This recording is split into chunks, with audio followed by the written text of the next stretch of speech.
MK Kim is a motivational speaker in South Korea with millions of followers. Her image was used in a deepfake scam to promote phony investment schemes on popular social media platforms. They lost money and I lost the reputation I had built over 3 decades.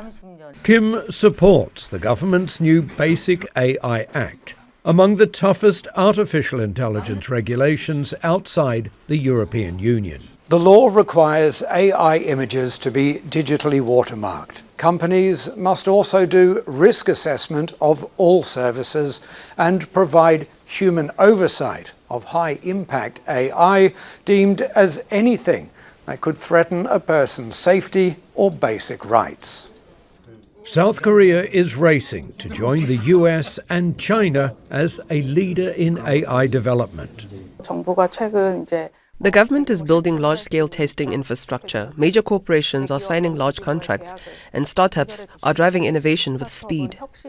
All of which is being jeopardized by the Basic AI Act, according to an alliance of startups. Most early-stage startups are typically made of just a founder and a few developers. These small teams are already building the services they hope to launch. It's not easy for them to simultaneously consider legal teams or compliance staff while developing their products. Entrepreneurs warn the law will stifle innovation. The legislation also allows the government to demand corrections or rebuttals to opinion and commentary, raising concerns about free speech. But rights groups say the act does not go far enough, and public anxiety remains high.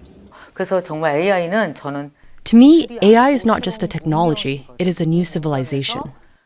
As South Korea tries to balance innovation with protection, it's becoming a test case for how countries regulate artificial intelligence without losing the technological race. Jack Barton, Al Jazeera, Seoul. All right, let's take this on with Robert Sparrow, who's a professor of philosophy at Monash University, where he researches the ethics of AI and robots, and joins us now from Melbourne in Australia. Robert, great to have you with us. So this is billed as the most comprehensive set of laws in the world, and they come amid, of course, growing global unease over artificially created media. Tell us more about how you think they may shape a global legislation in this arena.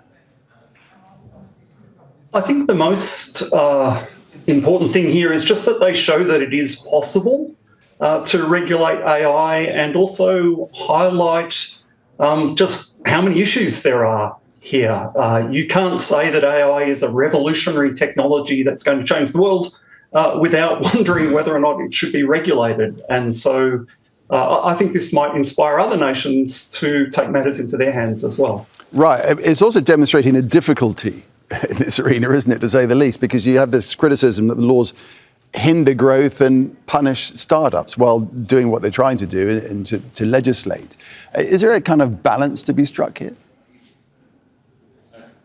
There's always balance involved in regulation, but I also think it's important to recognise that if this technology isn't regulated, then people may lose all faith in it. I mean, we're already seeing that a little bit in what's happened in South Korea. In some ways, regulation provides companies with certainty. They know what they have to do. They know what standards they have to meet. And hopefully this will enable South Korea and perhaps other places around the world to move forward with developing this technology in a responsible way that isn't going to lead to various sorts of disasters that you can certainly imagine happening around this technology. And as ever, there's polar opposite views, aren't there? Some say that these laws don't go far enough, and others say that they're criticised because they hinder freedom of speech. Where do you stand on that? Look, in some ways, the legislation is actually quite flexible, and I think we're going to have to see things how things develop. There's committees, there's different ways in which the regulation is likely to be revised. Look, freedom of speech is not absolute anywhere in the world. I think if you're going to be faking images of people I'm not sure that should be covered by freedom of speech, and I think it's useful that people know whether or not they're dealing with a human being or dealing with an AI. Right, yeah, it's just invented, isn't it? So it's interesting. So one thing I just wanted to ask you about is this concept of high-impact AI, because companies must self-determine whether their systems qualify as high-impact AI. What's meant by that, and how will that be defined in law? So there is a definition of high-impact AI in the legislation, and it talks about systems that may significantly affect or pose risks to life, physical safety, or basic rights. And then it lists a number of domains, things like putting an AI in charge of a nuclear power station or the drinking water or medical devices. That doesn't seem to me silly to think that there are places where it's more important to ensure that AI systems are safe and are remaining under human oversight, which is also a concern of the Act. There are some places where that's more important. Perhaps there's some places where that's less important. To my mind, this law actually does a reasonable job of setting out what it means by high-impact AI. Okay, of course, it's hoped that the law will create a healthy and safe domestic AI ecosystem. Can it achieve that, especially given that AI continues and will continue to evolve at an incredibly rapid, exponential pace?